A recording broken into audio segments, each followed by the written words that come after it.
The Dockum Drugstore Sit-in of 1958 was the leading element in the sit-in movement of the Civil Rights Movement and led to serving rights for colored people.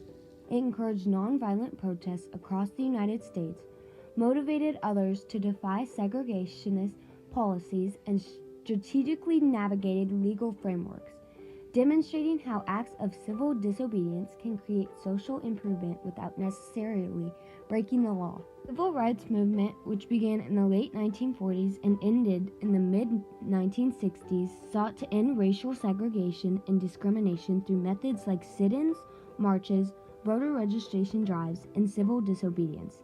After the Civil War, the 13th, 14th, and 15th Amendments aimed to ensure freedom, equal rights, and voting rights for African Americans. However, laws like Jim Crow laws continued to enforce segregation, particularly in the South. This was because the Confederate States in the South had wanted to keep slavery in the Civil War, and therefore protest its abolishment after. In 1896, they found a clever loophole, Plessy v. Ferguson, which made segregation constitutional, because as long as blacks were separate and equal, it did not violate the 13th or 14th Amendments.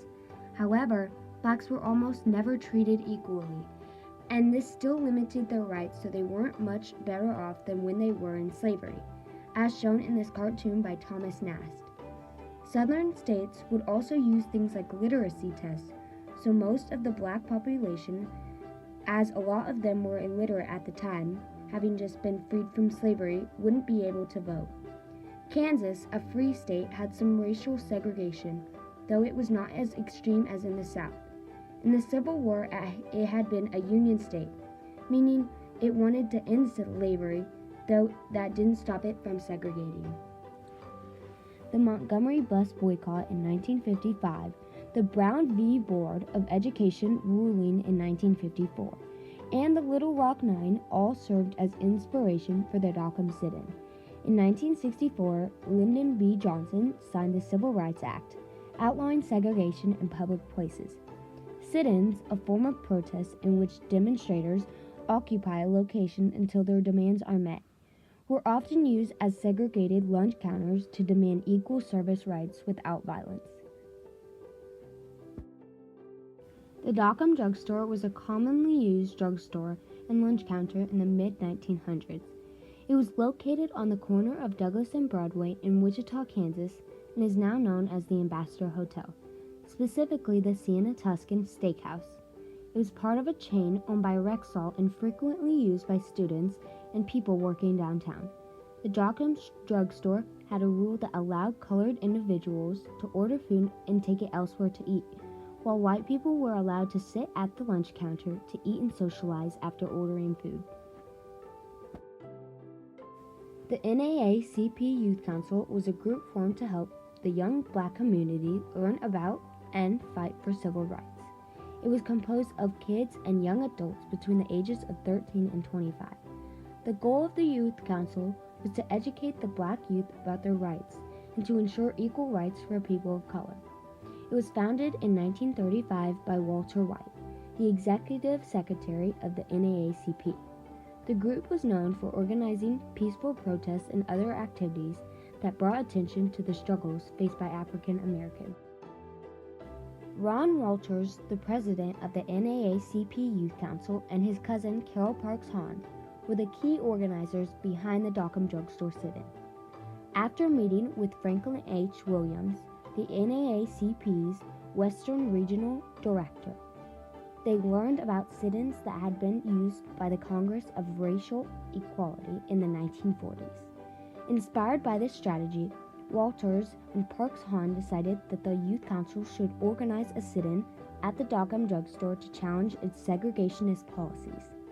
They consulted with the local NAACP leaders, including Chester Lewis, the president of the Wichita chapter, to get advice and guidance. The group's primary goal was to peacefully desegregate the lunch counter at the Dockum Drugstore and demonstrate that young people could take an active role in the civil rights movement. Technically, they were acting in accordance with their constitutional rights, though they would be violating local segregationist laws.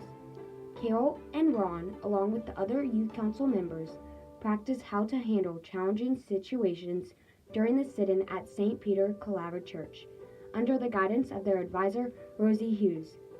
They had to remember their responsibility to stay respectful and peaceful if they wanted to secure their right to be served. On a sunny Saturday in July, Carol Parks Hahn walked into the store and ordered a Coke. Surprisingly, it was served to her.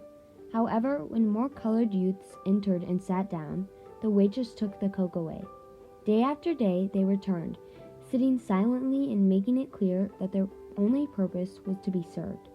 The manager asked them to leave, but they refused. Eventually, he closed the doors and hung up a sign saying, "This fountain is temporarily closed."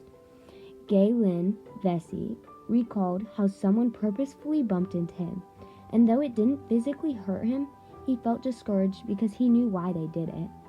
When white teenagers threatened the group, the police initially intervened. But when the teenagers returned, the police did nothing. Walter called Chester Lewis, who sent black men to stand in support of the protesters, helping to maintain their composure.